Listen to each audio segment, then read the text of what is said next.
Je vais reprendre cette prière qui a été faite à Paray-le-Monial par notre frère David Bouillon, théologien de cette église réformée évangélique, que j'ai trouvé magnifique. Alors j'ai repris sa prière pour nous.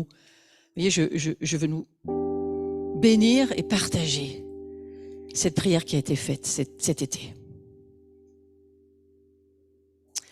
Père saint et juste, en commémorant ici le sacrifice unique et parfait, offert une fois pour toutes sur la croix par notre Seigneur Jésus-Christ, dans la joie de sa résurrection et l'attente de sa venue, nous nous offrons nous-mêmes à toi en sacrifice vivant et saint. Toi qui connais les cœurs, purifie-nous et renouvelle en nous ton pardon et ta grâce. Fais-nous vivre de la vie du ressuscité, qu'il demeure en nous et nous en lui. Envoie ton Saint-Esprit pour qu'en recevant ce pain et cette coupe, il nous soit donné de communier au corps et au sang de notre Seigneur Jésus-Christ, car c'est par lui que tu crées, que tu sanctifies, que tu vivifies, que tu bénis et que tu nous donnes tous les biens. Ensemble, nous allons dire cette prière que nous avons reçue du Seigneur Jésus. Nous allons la dire ensemble en nous prenant les mains sans nous lever, ça changera un peu. Notre Père, qui es aux cieux, que ton nom soit sanctifié, que ton règne vienne, que ta volonté soit faite sur la terre comme au ciel. Donne-nous aujourd'hui notre pain de ce jour et même de demain. Pardonne-nous nos offenses, comme nous pardonnons aussi à ceux qui nous ont offensés. Ne nous laisse pas entrer en tentation, mais délivre-nous du mal, car c'est à toi qu'appartiennent le règne, la puissance et la gloire pour les siècles des siècles. Amen.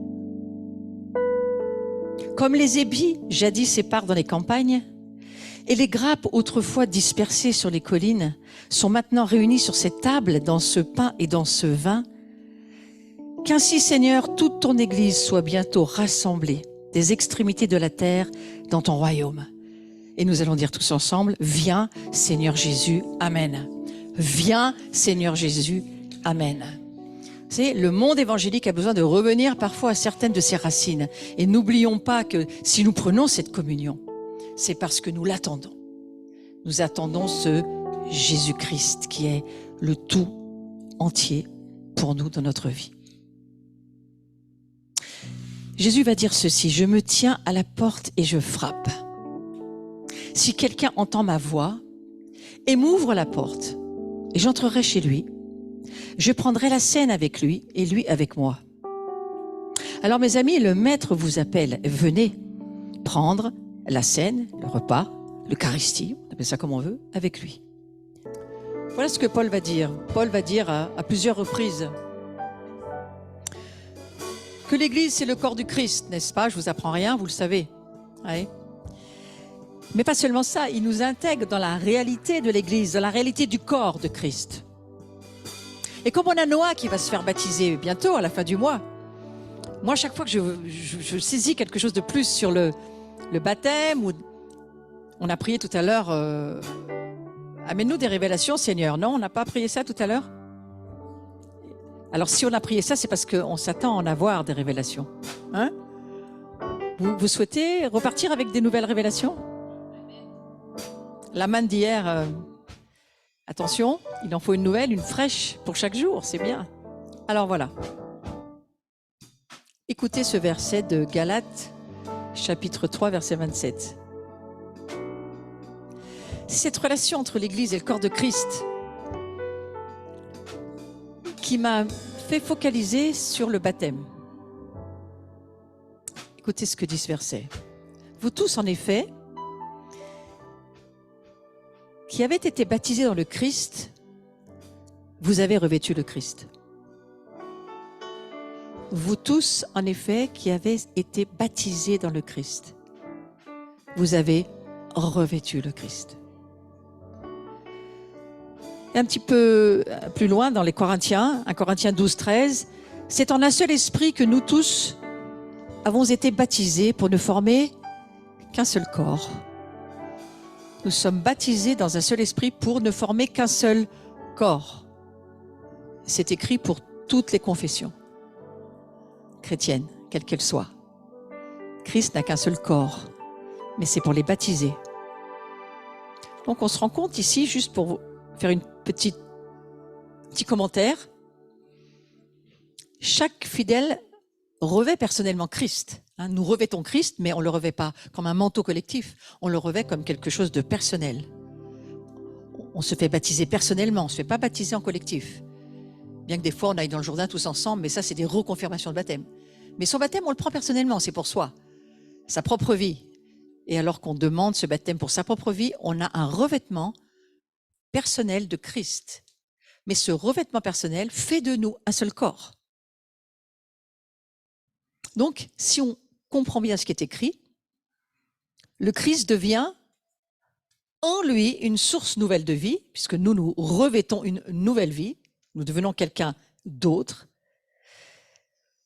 nous revêtons une nouvelle lumière, nous revêtons la connaissance de la vérité, nous sommes revêtus de ces choses, parce que nous avons été baptisés, nous sommes revêtus. Et je crois que c'est pour ça que Paul dit, si je vis, c'est plus moi qui vis, mais c'est le Christ qui vit en moi. Alors c'est justement ce moi, cet homme nouveau. Les chrétiens sont, par conséquent, ce que je comprends dans le texte, une création nouvelle qui jouit d'un moi unique. Et ce moi, c'est qui? C'est le Christ, c'est plus vous. Puisque nous sommes un seul corps, il y a un seul Christ pour tout le monde. Donc nous avons un revêtement personnel, mais lorsque nous nous faisons baptiser et que nous sommes revêtus de Christ, nous devenons un seul corps. Et ce moi que nous devenons, ce n'est plus nous, mais c'est Christ en nous. Donc Noah, là où tu vas aller, attention, c'est plus toi, mais c'est Christ en toi. Et rappelle-toi, toi qui t'es fait baptiser, que tu n'es plus dans l'histoire normalement. C'est Christ qui doit faire ton histoire et pas toi qui fais ton histoire. On doit se souvenir de ça. Écoutez, Paul, pour nous empêcher de croire que l'homme nouveau créé à l'image du Christ soit pris dans un sens abstrait, on va dire oui, mais c'est métaphorique, c'est voilà, revêtu Christ, mais voilà. Écoutez bien. Éphésiens 5:30. Nous sommes les membres de son corps, tirés de sa chair et de ses os. Et rien d'abstrait là-dedans. Nous sommes tirés de sa chair, nous sommes tirés de ses os. Ah oui, mais on croit toujours que c'est tellement mystique. Mais s'il y a quelqu'un qui n'est pas mystique, c'est Jésus. Parce qu'il laisse ses gloires, il s'incarne, il vient vivre sa vie, il vient dire « Cette vie que je vis, je voudrais que tu la vives toi aussi. » Parce que c'est la vie pour laquelle je t'appelle à vivre, à me suivre et à faire comme j'ai fait. Donc ce verset qui nous dit « Tiré de sa chair, de ses os », ce verset-là dévoile notre vraie identité. Tu es tiré de la chair et des os de Christ. Ferme tes yeux et laisse la révélation descendre. Paul dévoile ici la vraie identité de l'homme nouveau, de la femme nouvelle, on appelle ça l'homme nouveau, mais c'est pour les hommes et pour les femmes, que nous sommes devenus en Christ. Combien le voient en révélation? Combien le comprennent en révélation? Beaucoup on le sait d'une manière cérébrale, mais le jour où la révélation descend, tu le deviens. Et alors que tu le deviens, tu peux le pratiquer. Et tu peux être la personne qu'il dit que tu es. Chair de sa chair, os de ses os. Comment est-ce que je peux affirmer ça? Eh bien parce qu'il vient de le dire, l'identité de l'homme nouveau, c'est d'être membre de son corps en vrai. Chair de sa chair, os de ses os. Et pour mieux nous assurer que nous sommes réellement tirés de sa chair et de ses os, en parlant du Christ, juste comme ça en passant, revenons aux apparitions du soir de la résurrection dans la chambre haute, vous vous souvenez? Comment le Christ y entra alors que toutes les portes étaient fermées? Comment il a fait pour entrer? Pourtant, il est rentré. Comment il a fait? Chair et os, mais qui passe au travers des portes quand même. Et pourtant, il est parfaitement incarné et Thomas va parfaitement le toucher et reconnaître que c'est le Christ. Laissez le Saint-Esprit pénétrer votre esprit, briser les murs rationnels, incrédules, que peut être l'homme naturel, pour que vous puissiez enfin être qui vous êtes vraiment, l'homme spirituel. Que vous êtes appelé à être, pas à savoir, à être. Et souvenez-vous qu'ils ont été saisis d'une stupeur, d'effroi, parce que qu'est-ce qu'ils croyaient, ces disciples? Ils croyaient voir un esprit. Et vous savez ce que Jésus leur a dit? Touchez-moi. Rendez-vous compte qu'un esprit n'a ni chair ni os, comme vous voyez que j'en ai. Dans quoi on lit ça? Luc 24, 39. Regardez, Thomas, touche-moi, je ne suis pas qu'un esprit. Je suis aussi un corps, ressuscité, mais un corps. Et vous êtes corps et chair de mon corps, pas seulement de mon âme et de mon esprit. Et c'est cela que vous venez de manger et de boire.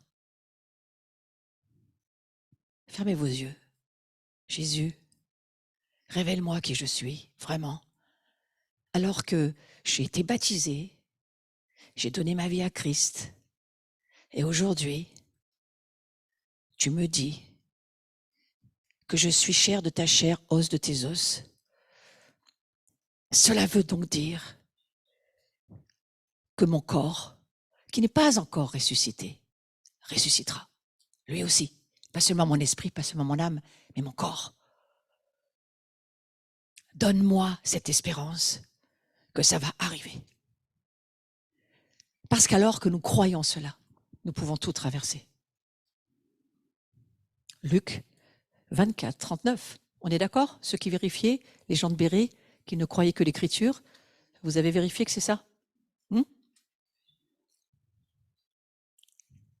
Et dans la version de Éphésiens 5.30, il faut lire dans l'amplifié. Parce que la version non amplifiée ne dit pas ce que moi je vous ai lu.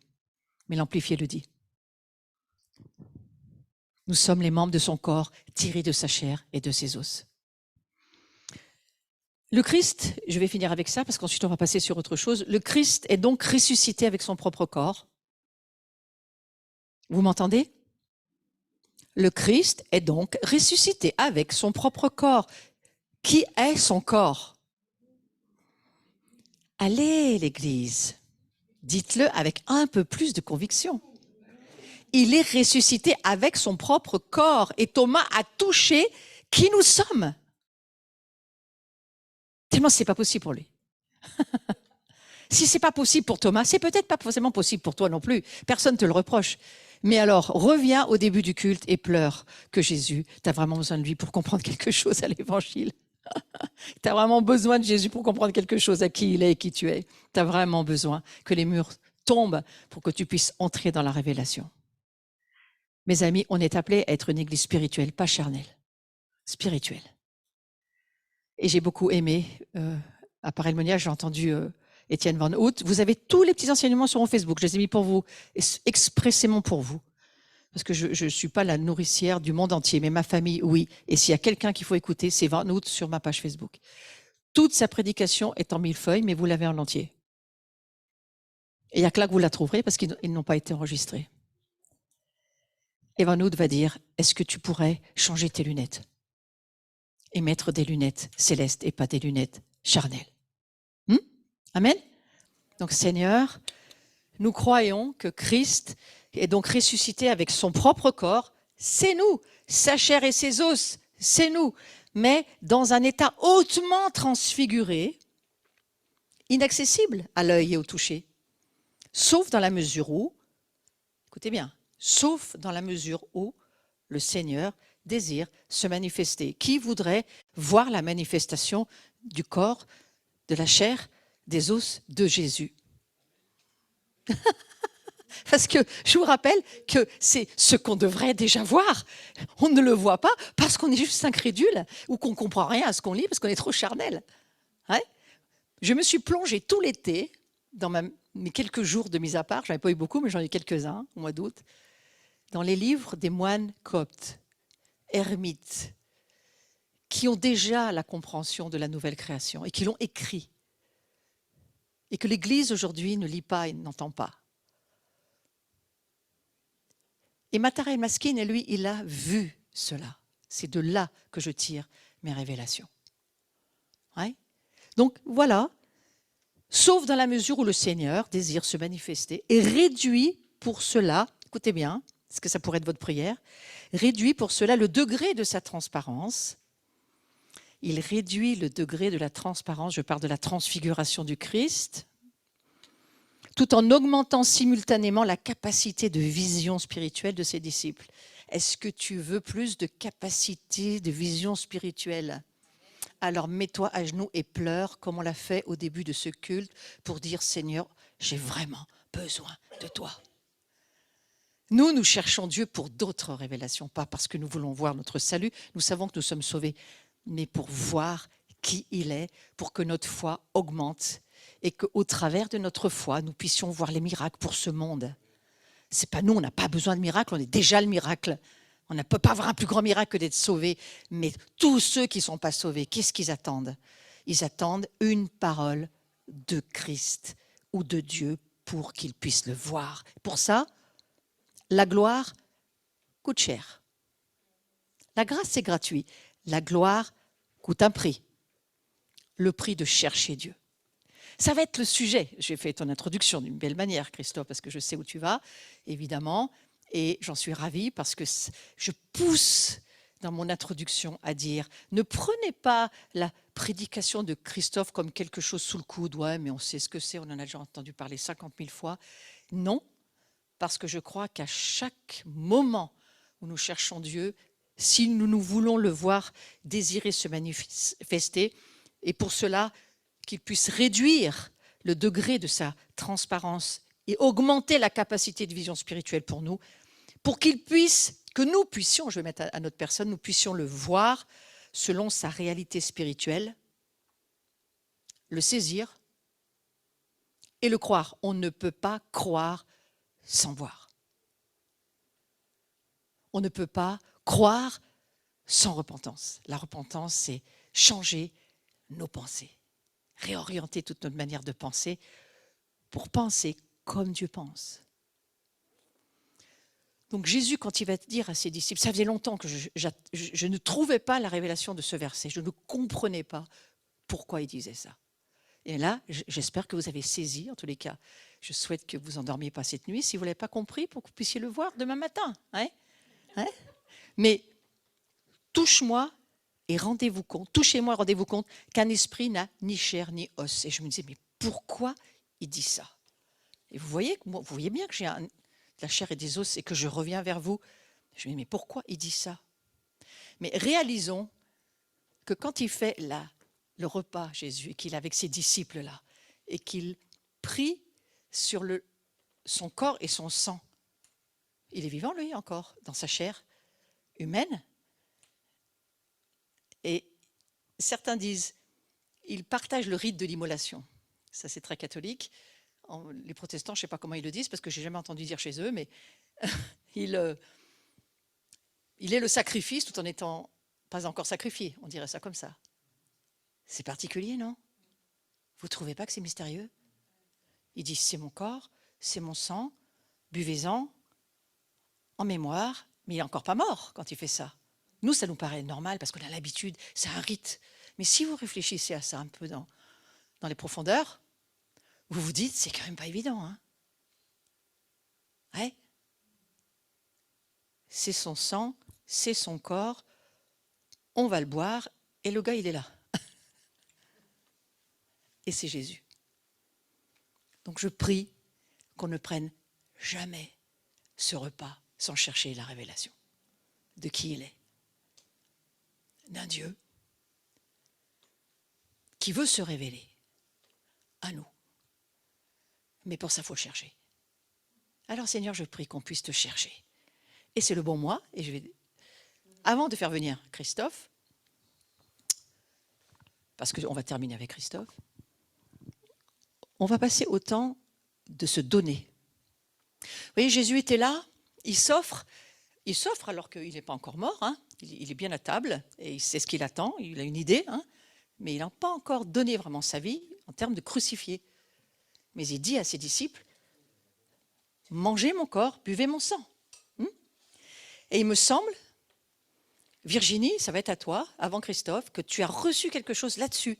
Et ça va, il me semble, aller dans ce sens, où je ne me trompe pas, je crois. Hein, voilà. Dans le sens de se donner. Exactement. Et on passe, on va dire qu'on passe de l'autre côté, de notre côté cette fois-ci. On a chanté tout à l'heure, on a chanté 2 chants que j'ai repris, que je veux reprendre pour juste ce temps d'offrande. La première chose, c'est le dernier chant qu'on a pris pendant la communion, justement, qui dit « Pour toi fut créé tout l'univers » et un peu plus tôt, le chant dit « Tu as tout donné pour l'univers » ou quelque chose comme ça. J'ai plus exactement les paroles, mais c'est quelque chose comme ça. Jésus a tout donné.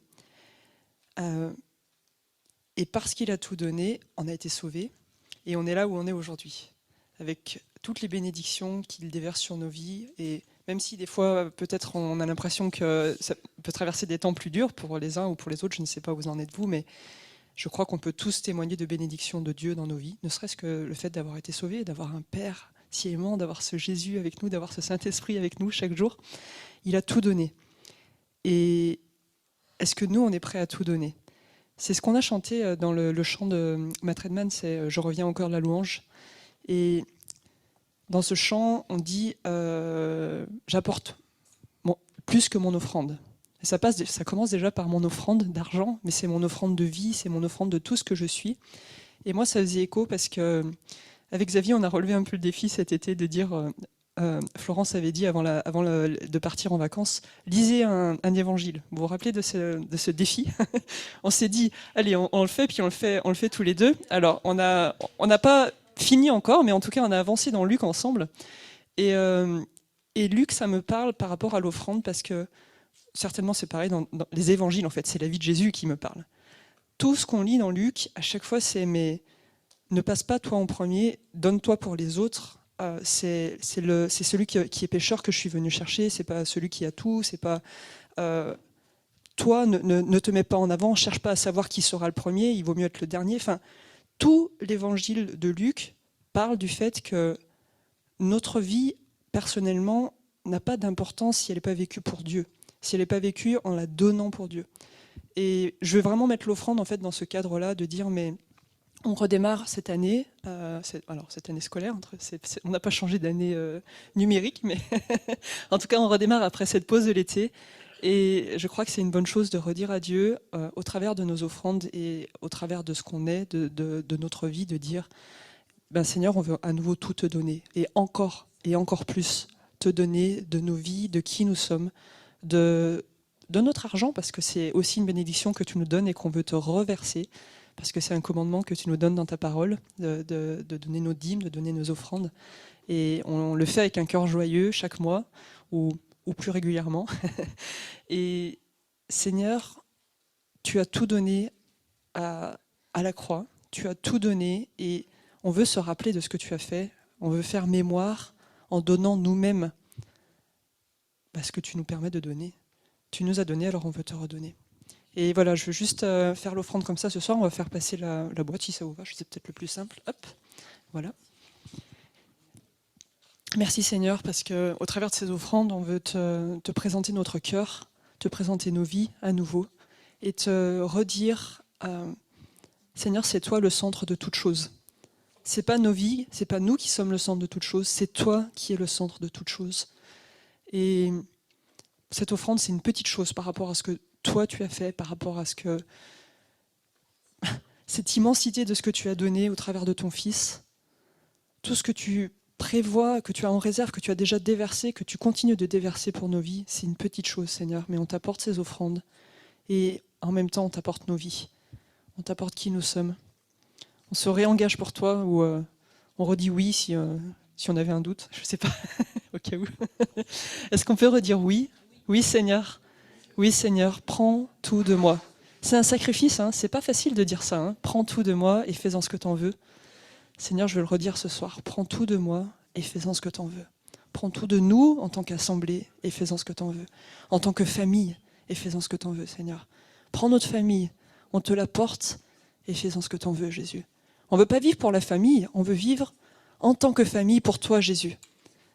Alors sois le centre de toute chose qu'on va entreprendre dans cette année qui redémarre. Sois le centre de notre intérêt, le centre de notre passion, de notre amour, Jésus. Nous voulons que tu sois en premier dans nos vies et dans nos décisions. Amen. Je vais vous faire un petit partage par rapport au mois d'Elul, alors qui est le 6e mois de l'année civile et le dernier mois de l'année... Non, j'avais le 6e mois de l'année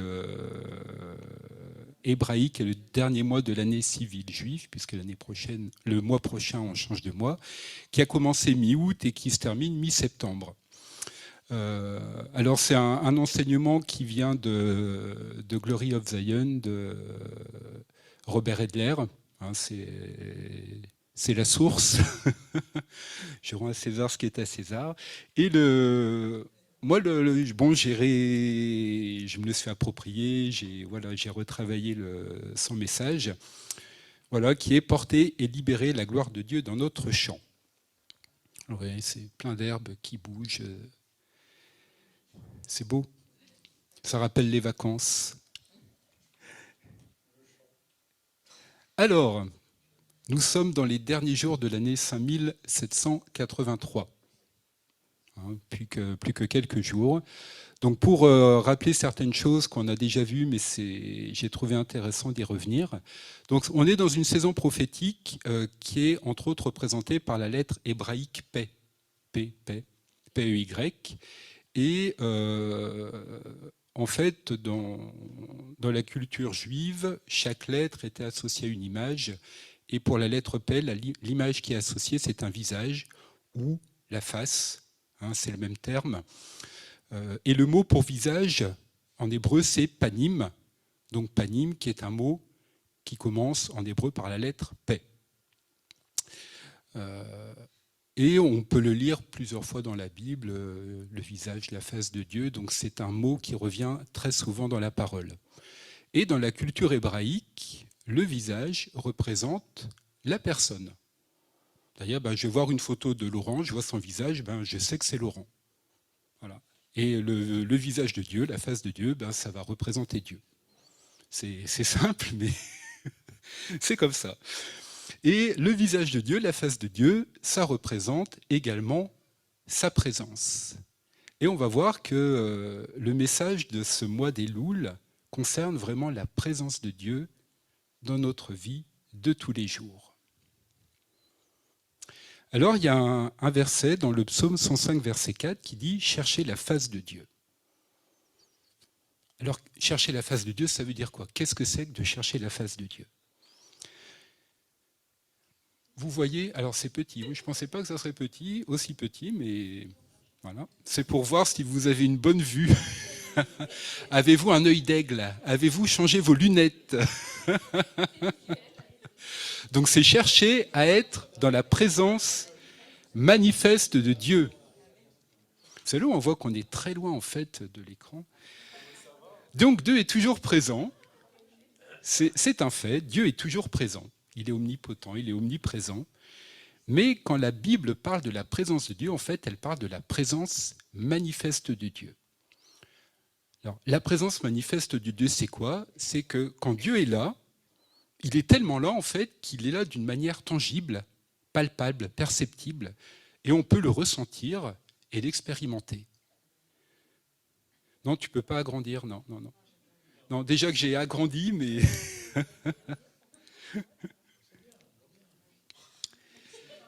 Donc chercher la face de Dieu, c'est la chercher tous les jours, chaque jour. Dieu nous dit de chercher sa face chaque jour, d'une manière volontaire, de le faire volontairement, pour expérimenter justement sa présence. Pourquoi? Parce que son cœur, son désir, c'est d'avoir un face-à-face avec nous. Chercher la face de Dieu, c'est aussi être en communion avec Dieu. comme Adam et Ève étaient en communion avec Dieu dans le jardin. C'est un peu ça. Il veut qu'on désire sa présence, il veut être en communion avec nous et nous avec lui, il veut qu'on demeure dans sa présence. Donc c'est vraiment une histoire d'intimité, c'est vraiment une histoire de chercher, de vivre la présence de Dieu. Et on rencontre Dieu et on expérimente sa bénédiction quand on cherche sa présence, quand on cherche sa face, quand on cherche à le voir et à être avec lui. Donc l'objectif de Dieu, dans ce mois dans lequel on est, c'est que notre cœur le recherche. Alors vous allez me dire, oui, mais on le recherche toujours. Mais il y a des moments où Dieu va nous parler plus particulièrement d'un sujet. Ce n'est pas pour autant que le reste de l'année, on ne va pas chercher Dieu, mais c'est un temps spécial. Et Dieu aime nous le rappeler. Tiens, un petit temps mis à part, cherche peut-être plus ma présence que d'habitude. Alors après, il y a plusieurs passages dans la Bible qui parlent de chercher la présence de Dieu. Par exemple, il y a Deutéronome 4, 29. Alors comme c'est petit, je vais vous le lire. « Et de là, vous chercherez l'Éternel, ton Dieu, et tu le trouveras, si tu le cherches de tout ton cœur et de toute ton âme. » On a aussi Deutéronome 6, verset 5. « Et tu aimeras l'Éternel, ton Dieu, de tout ton cœur, et de toute ton âme, et de toute ta force. » Dans 1 Roi 8, « Que votre cœur soit entièrement dévoué au Seigneur. » On a aussi Jérémie 30, 21. « Car qui est celui qui engage son cœur pour venir à moi, dit l'Éternel. »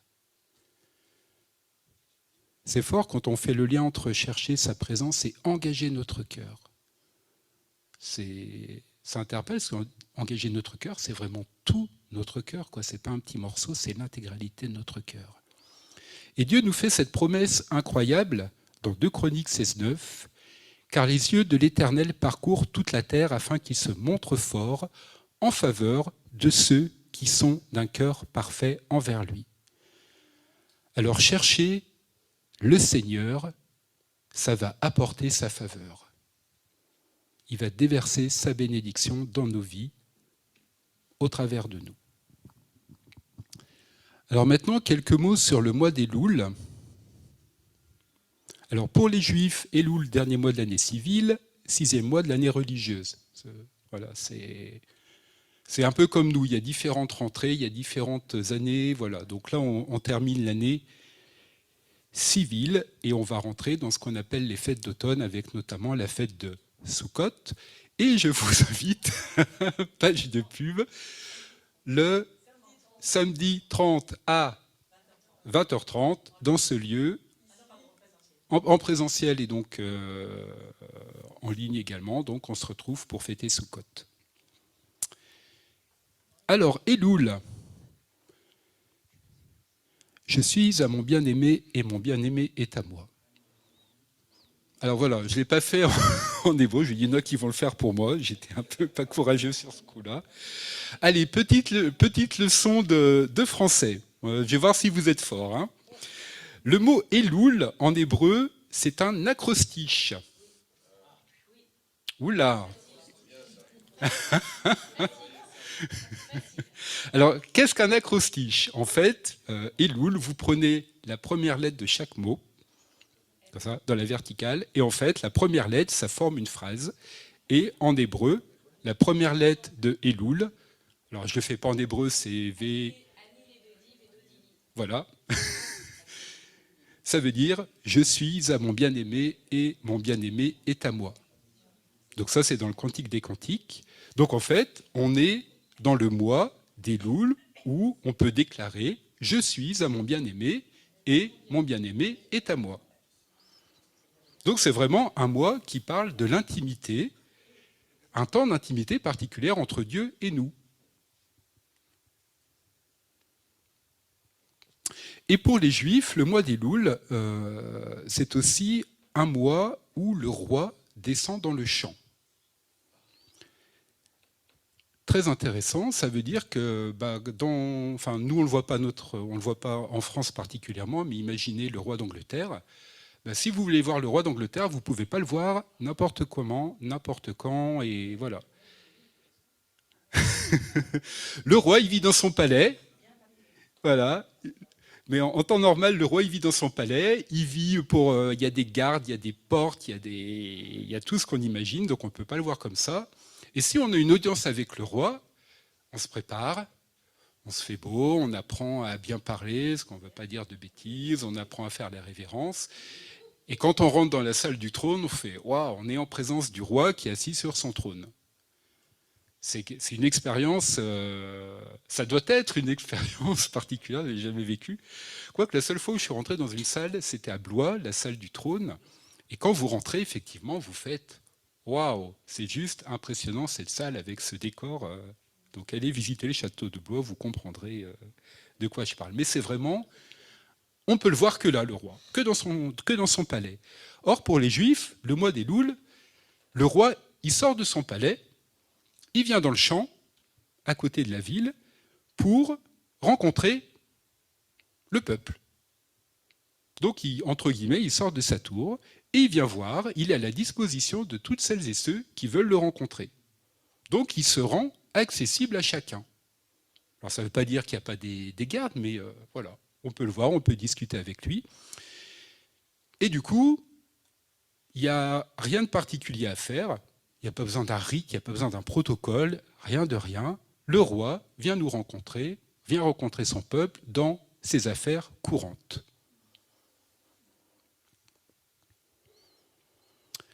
Alors, c'est quoi le champ? C'est H-A-M-P. Ben, c'est tout simplement là où on vit.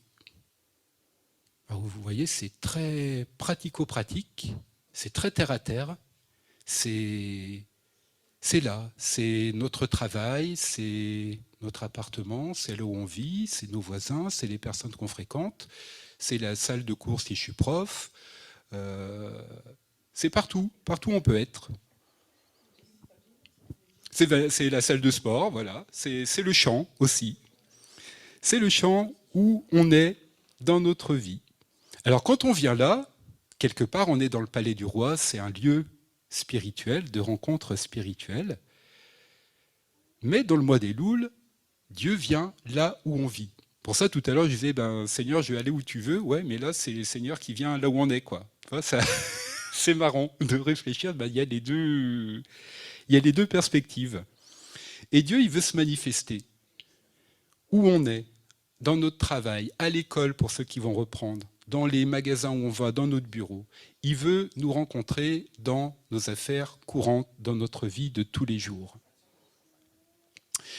Et le mois des Louls, là, ça nous parle d'autant plus que ça explique un peu le ministère terrestre de Jésus. Puisque Jésus, qu'est-ce qu'il a fait? Il est descendu de son palais, il s'est incarné, et il est venu vivre au milieu de nous. Il a dressé sa tente, il est venu tabernacler, c'est ce que nous dit Jean 1,14, au milieu de nous, parmi nous. Donc il a vécu sur terre, dans notre champ, et pendant 33 ans, il s'est rendu accessible aux gens qui étaient autour de lui, pour manifester l'amour de Dieu, pour guérir, pour sauver, pour délivrer, pour manifester la justice de Dieu et sa bonté. Il est venu, Jésus, pour faire quoi? Pour nous conduire dans une relation d'intimité avec le Père, puisque nul ne peut aller au Père que par lui. Donc s'il n'était pas venu, eh ben voilà, il n'y aurait pas. Donc Jésus est toujours dans notre champ, mais c'est ce que c'est HMP. Mais voilà, il veut nous le redire particulièrement dans ce mois des Louls, puisque c'est le mois où je suis à mon bien-aimé et que mon bien-aimé est à moi.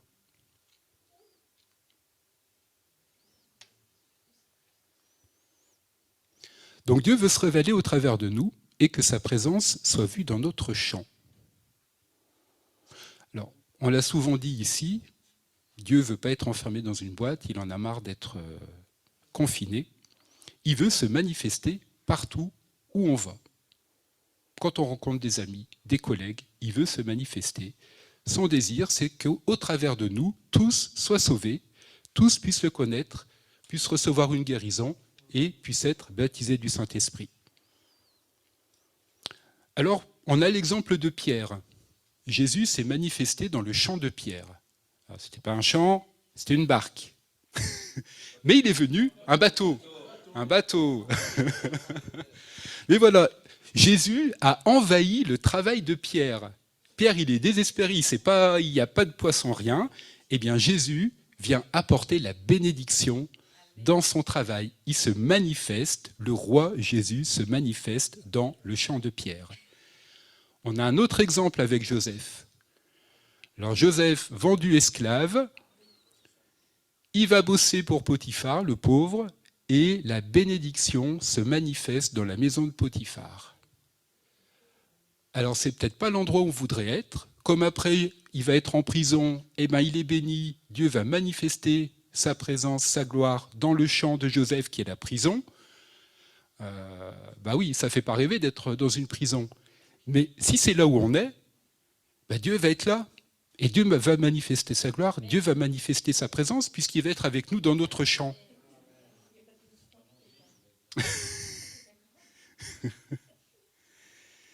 Voilà, même en prison, le roi était dans le champ de Joseph. Alors, en ce qui nous concerne, ma présence à moi, là où je suis, doit faire la différence. Pourquoi ? Parce que le roi, il est partout où je suis. C'est fort, hein ? Et après, ouais, partout. Et moi, ce qui m'interpelle souvent, et ce qui, je pense, doit nous interpeller, c'est le témoignage qu'on donne et que les autres vont nous rendre également. Et là, on voit que le roi se manifeste. Moi, je vois dans mon travail, voilà, il y a parfois des témoignages et tu dis, bah ouais, c'est pas forcément moi, mais c'est ce que les gens voient de moi. Donc, quelque part, c'est ce que les gens voient de Jésus en moi. Donc, le roi est en nous, il est en moi, il est en chacun de vous. Donc, ça veut dire qu'il est présent partout où vous êtes. Jésus se montre habillé comme on est. Voilà. Comme t'es, c'est Jésus. Voilà. Pourquoi ? Parce qu'en se révélant à nous, nos proches, au travers de nous, ceux qu'on côtoie, à un moment, ils vont être attirés. Il y a quelque chose qui va leur dire, mais toi, t'es pas comme les autres, t'es pas comme tout le monde.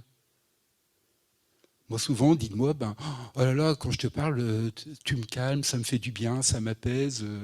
J'ai des collègues qui sont un peu speed, qui m'appellent, disent, ouais, je t'appelle Châtelet, parce que quand je te parle, je suis bien, ça m'apaise, tout. Je dis, quelque part, c'est une manifestation du caractère de Jésus, voilà, qui leur fait du bien et qui les touche.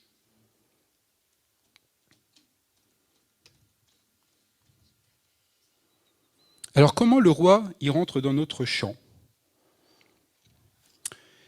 Alors, si vous vous rappelez, il n'y a pas très très longtemps, il y a un mois avant qu'on se quitte, on parlait beaucoup de la gloire et on va continuer de parler de la gloire. Et là, il est à nouveau question de la gloire, donc c'est la roue dans la roue.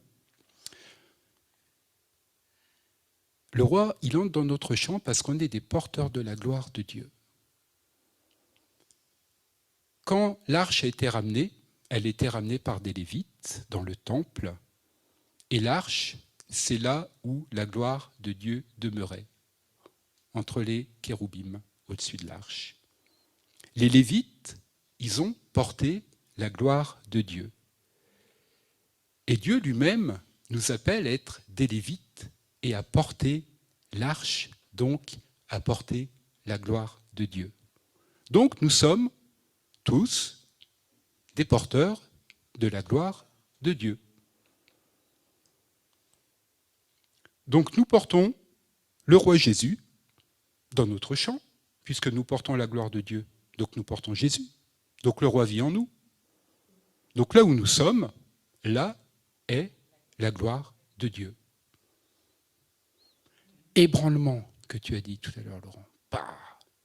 Ça ébranle de se dire, mais mince, est-ce que je le réalise ? Est-ce que j'en ai la révélation que je porte la gloire de Dieu, que je suis ce porteur ? C'est fort. C'est fort.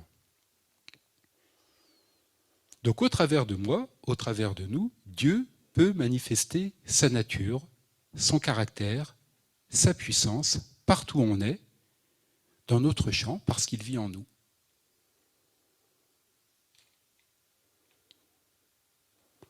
Et ce que le monde a besoin, c'est de voir ça.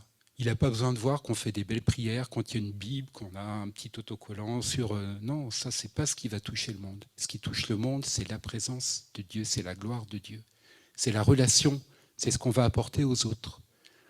Parole de consolation, un encouragement, d'être là, d'écouter, tout simplement. C'est ce que Jésus faisait, c'est aussi le ministère de Jésus.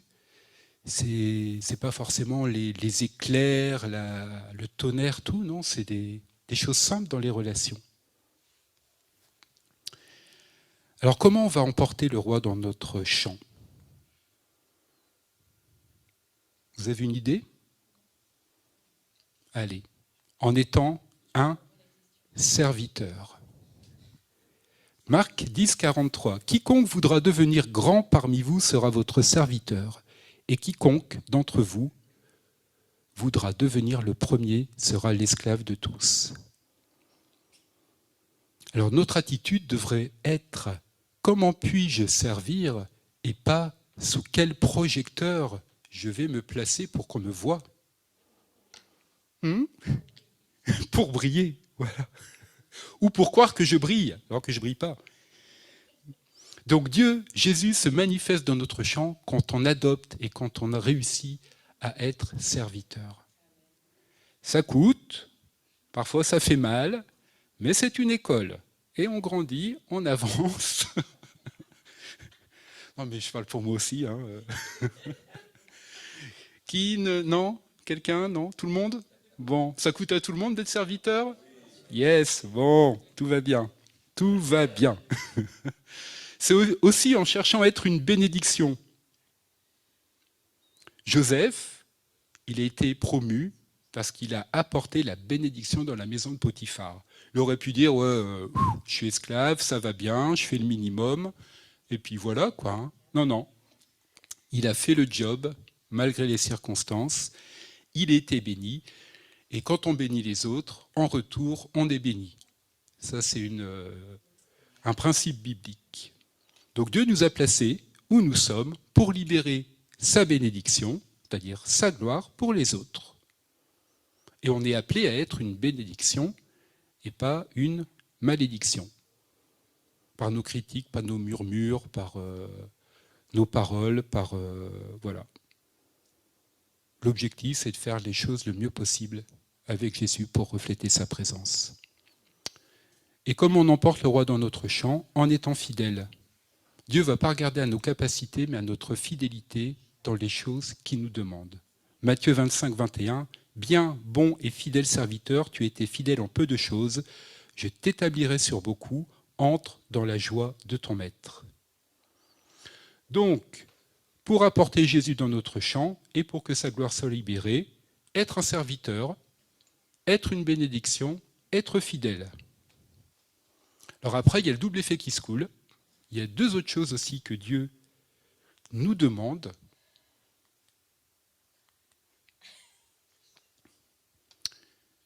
Deux choses. Première chose que l'on peut demander à Dieu,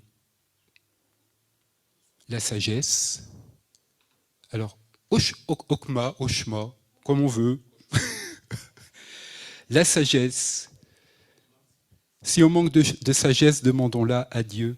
La sagesse, c'est une capacité surnaturelle pour résoudre les problèmes et choisir parmi plusieurs options possibles.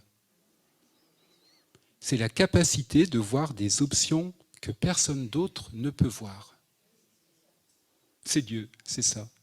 Et marcher dans la sagesse nous permet de franchir des obstacles et d'accomplir notre destinée sur terre. Mais ce qui est bien avec Dieu, c'est on manque de sagesse, demandons-la, il va nous la donner. Donc le mot hébreu pour sagesse, c'est oshma. Et oshma, ça veut dire sagesse, mais ça veut dire aussi capacité créative. Alors figurez-vous que j'ai appris que dans la Bible, la première personne qui a été remplie du Saint-Esprit s'appelle Betsalel. Exode 31. Et qui était Betsalel pour qu'il soit rempli du Saint-Esprit? Ce n'était pas un prophète, ce n'était pas quelqu'un qui vient guérir, ce n'était pas quelqu'un qui donne une parole, non. C'était un artisan.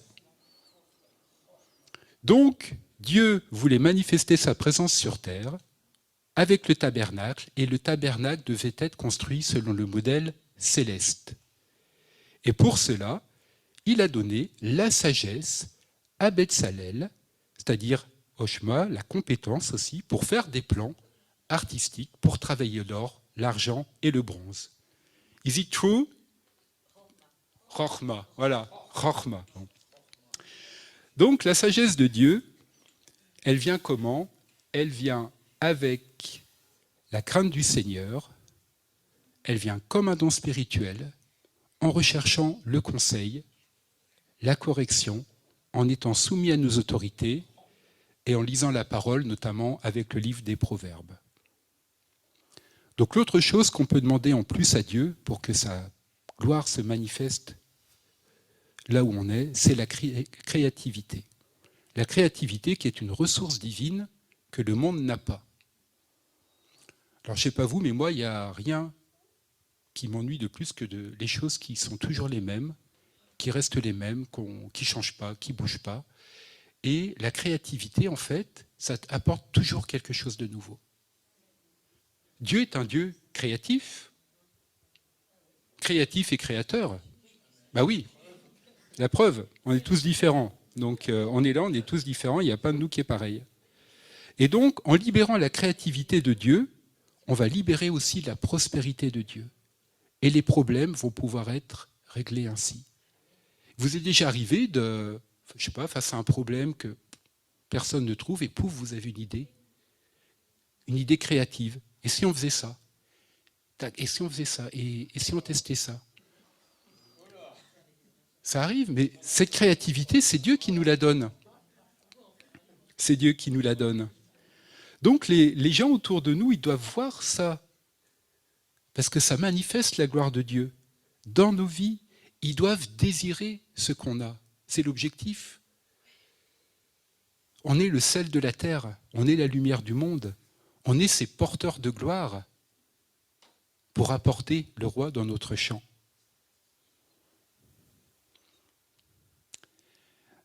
Alors, si vous avez bien suivi, comment est-ce que le roi il entre dans notre champ?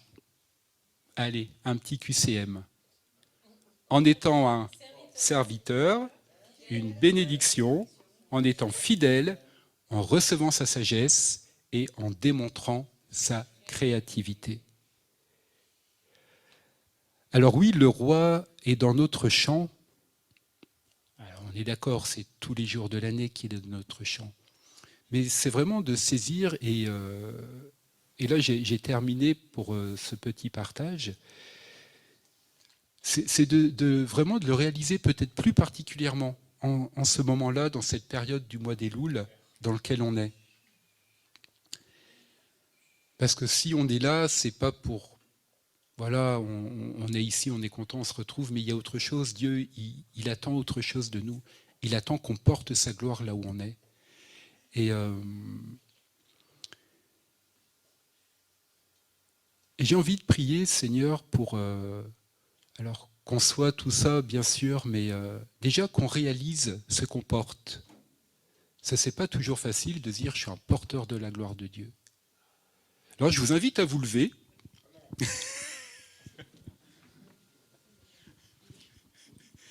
Oui, tu peux... c'est la gym du soir, ouais.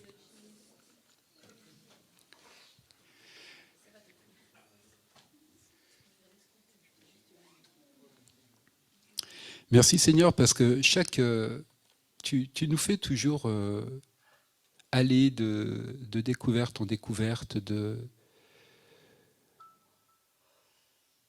révélation en révélation. Et merci parce que tu révèles encore une facette de ta personnalité, de toi qui es le bien-aimé. Je suis à mon bien-aimé et mon bien-aimé est à moi. Merci Seigneur pour cette intimité que tu nous proposes et que tu recherches. Embrase nos cœurs pour toi Seigneur, que nos cœurs soient embrasés pour toi, que chaque jour on ait ce désir de te chercher. Et pardon Seigneur, pardon parce qu'on est dans notre chair humaine et c'est pas toujours facile.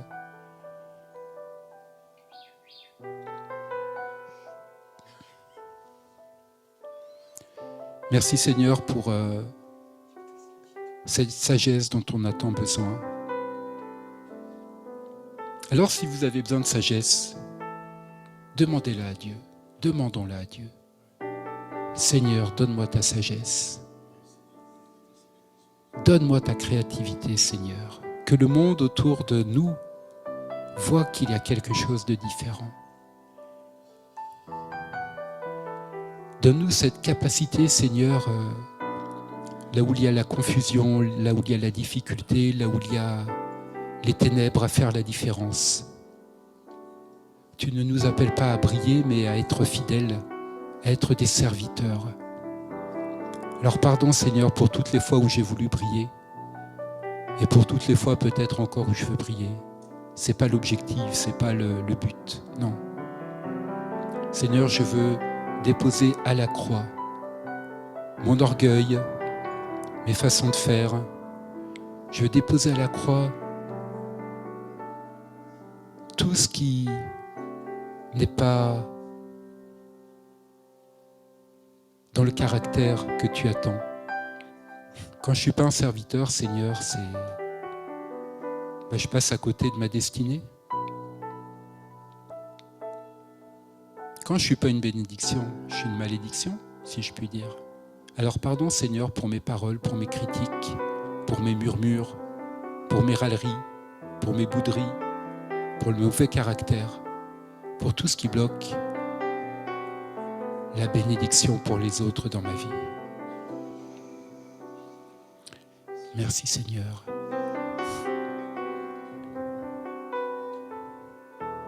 Et tu nous appelles aussi à cette fidélité envers les choses que tu nous confies.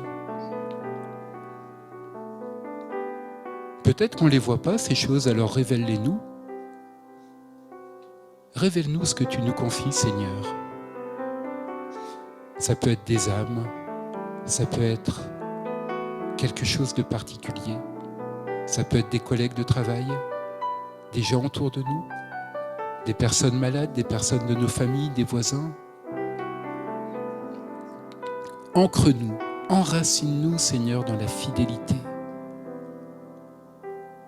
envers toi et envers l'appel que tu as mis sur chacune de nos vies.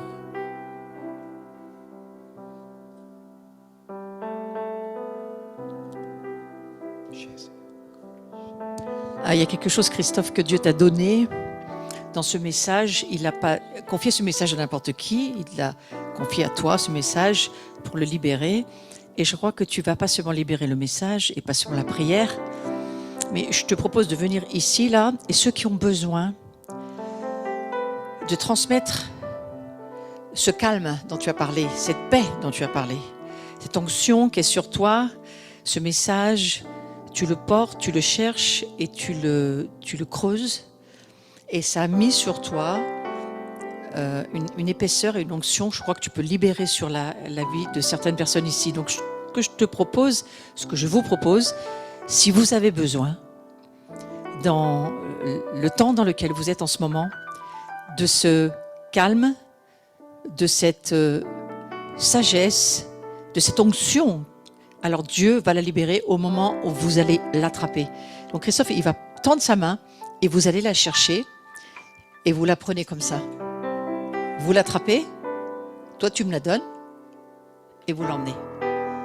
Et ça, c'est un geste qui va faire que l'onction qui est sur ce message et sur Christophe va vous être transmis. Et je crois que l'Église a besoin de cette onction-là, d'être un serviteur, une bénédiction, fidèle, sage, créatif, dans le cadre de Dieu, bien sûr. C'est Dieu qui veut distribuer ses dons et ses capacités et qui veut aussi les transmettre. Et ce soir, il y a une transmission qui va se faire. Donc très rapidement, Christophe, tu vas tendre ta main et ceux qui voulaient prendre ce don, eh bien, attrapez-le et ramenez-le avec vous. Prenez-le par la foi et croyez-le au nom de Jésus. Nous avons besoin, pas seulement d'être des serviteurs, pas seulement d'être des bénédictions, bien sûr d'être fidèles, mais de recevoir cette sagesse, de savoir comment, quand, de quelle manière on va pouvoir toucher les gens autour de nous. Et bien que cette gloire soit transmise au travers de cette main tendue qui est celle de Dieu. et que repose sur vous cette onction pour les jours qui viennent. Et vous allez voir des révélations vous être transmises, vous allez voir des solutions auxquelles vous n'avez jamais pensé, vous allez recevoir la paix là où d'autres n'arrivent pas à la vivre, vous allez transmettre, vous aussi, soyez prêts à transmettre cette onction aux gens, aux personnes, à tous ceux qui sont autour de vous et qui vont en avoir besoin. Vous qui êtes sur le Zoom, touchez l'écran, trouvez un point de contact et touchez cette main que le Seigneur tend. Évidemment que c'est la main du Seigneur et que cette onction puisse maintenant, nous le déclarons dans la présence de Dieu, être sur nous, en nous, au milieu de nous, comme Jésus l'a dit, je suis au milieu de vous. Et que nous puissions faire la différence, non pas pour porter quoi que ce soit de notre part, mais porter la gloire de Dieu. Seigneur Jésus, nous te remercions pour ce message magnifique. Tu viens dans notre champ, tu viens nous rencontrer dès cette rentrée et tu viens nous dire, je suis avec toi dans ton champ. Reste là, je suis avec toi là où tu vis, je suis avec toi. Dans les situations que tu vis, je suis avec toi. Je te rejoins là où tu vis. Le Seigneur nous le dit et nous le croyons. Nous te remercions, Seigneur Jésus. Et puis je sais qu'il y a des personnes pour lesquelles nous prions d'une façon forte, je pense, qui ont besoin que Jésus vraiment les rencontre dans le champ dans lequel ils se trouvent, le champ de la maladie, le champ de l'opération, le champ des choses compliquées. Peut-être il y a des gens dans votre cœur, eh bien transmettez-leur par un message, par une parole, par un geste, transmettez-leur cette onction que le Seigneur nous offre ce soir. Nous te remercions, Seigneur, nous croyons la simplicité de l'Évangile, la transmission de la puissance de Dieu en nous, qui fait que nous sommes des porteurs de sa gloire.